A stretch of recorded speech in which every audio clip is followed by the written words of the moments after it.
તો દોસ્તો માતાજીની પ્રતિષ્ઠામાં હતા અને ખોટી અફવા ફેલાઈ હતી પેટ્રોલ પંપ બધા બંધ થઈ ગયા છે, પેટ્રોલ મળતું નથી. તો અમે જો પેટ્રોલ પુરાવા નીકળ્યા છીએ, હું અને સુનિલ બધા. સુનિલ પેટ્રોલ પંપે જોઈએ અને જઈએ કે પેટ્રોલ મળે હક નહીં મળતું.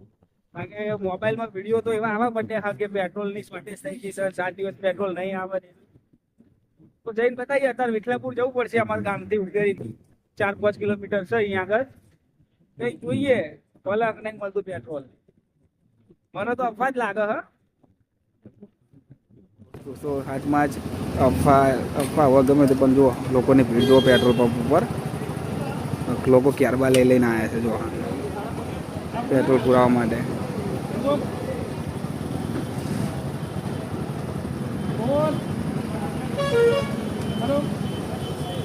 ભારતની પબ્લિક આમ જ મરી જવાની, શોર્ટેજ થાય કે ના થાય, પણ એકદમ આંખો બંધ કરીને ખાલી મોબાઈલમાં આવવું જોઈએ, પહોંચી જ જવાનું બધે.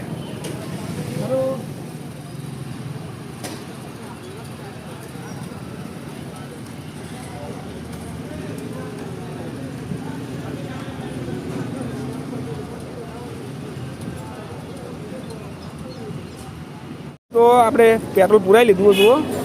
અને આ જુઓ પબ્લિક કે ભારતમાં પેટ્રોલ પતી જવાનું, પેટ્રોલ પતી જવાનું. બપોરાનો પેટ્રોલ પંપ પર આટલી ભીડ, પણ હજુ પેટ્રોલ પંપમાં નહીં પત્યું તો ભારતમાં ચોઈ પતી જવાનું. આ એક પેટ્રોલ પંપ વાળાની ચાલ છે. આ એમનો મહિનાનો ધંધો એ એક દિવસમાં જ કરી લે છે.